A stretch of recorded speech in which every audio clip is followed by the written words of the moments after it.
CM Revanth Reddy చరిత్రహీనుడిగా మిగులుతారా లేక మంచి సీఎంగా నిలుస్తారో ఆలోచించుకోవాలని బీఆర్ఎస్ కార్యనిర్వాహక అధ్యక్షుడు కేటీఆర్ సూచించారు. వేల ఇళ్లు కూల్చిన ముఖ్యమంత్రిగానా ఒక్క ఇల్లు కూడా కూల్చకుండా ఉన్న వ్యక్తిగా ఉంటారో తేల్చుకోవాలన్నారు. తెలంగాణ భవన్లో జరిగిన గ్రేటర్ హైదరాబాద్ బీఆర్ఎస్వి సమావేశంలో పాల్గొని వారికి దిశానిర్దేశం చేశారు. తొలుత గాంధీ సరోవర్ అన్న సీఎం గాంధీ మునిమనవడు తప్పు పట్టారని ట్రాక్ మార్చారని వ్యాఖ్యానించారు. ఇప్పుడు శివుణ్ణి అడ్డం పెట్టుకుంటున్నారని, ఎవరైనా అడ్డు వస్తే శివతాండవం చేస్తానని అంటున్నారని కేటీఆర్ పేర్కొన్నారు. ముఖ్యమంత్రికి రాష్ట్రంలో కేసీఆర్ కుటుంబం తర్వాత తన కుటుంబంపైనే ప్రేమ ఎక్కువని అన్న మాజీ మంత్రి సబితా ఇంద్రారెడ్డి సీఎం మాటలకు ఎవరం భయపడబోమని స్పష్టం చేశారు.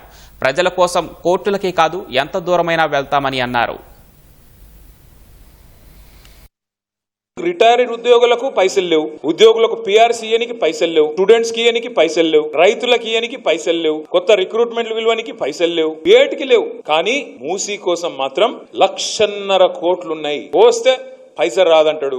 ఏమిటికి? ప్రజలు నీకు మూసీ కోసం ఓట్లేసిరా? మొత్తంగా చూసినట్టయితే రాష్ట్రంలోని వివిధ వర్గాల ప్రజలు నీకు ఓట్లేసింది చెప్పిన 6 గ్యారంటీల కోసం, నువ్వు అభయహస్తం మేనిఫెస్టోలో ఇచ్చిన 420 హామీల కోసం. నువ్వు మూసీయే చేస్తా, ఇవన్నీ పక్కకు పండబెడతా అంటే నీ కోట్లేదురా?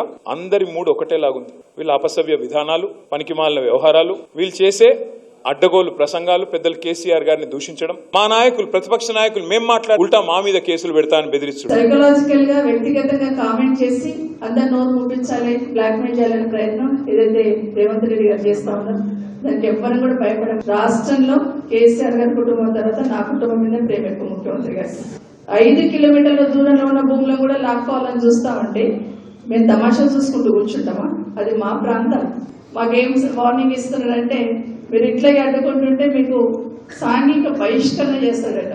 నేను చెప్తున్నా 2 సంవత్సరాలు ఆగండి, రాష్ట్రంలో మిమ్మల్ని బహిష్కరించాలంటే తెలంగాణ రాష్ట్ర ప్రజలు ఇంతకుముందు మా సుమన్ చెప్పాడే, నువ్వు పక్క నుండి పోతుంటే కూడా నేను ఎవరు పట్టించుకోకుండా ఉంటారు.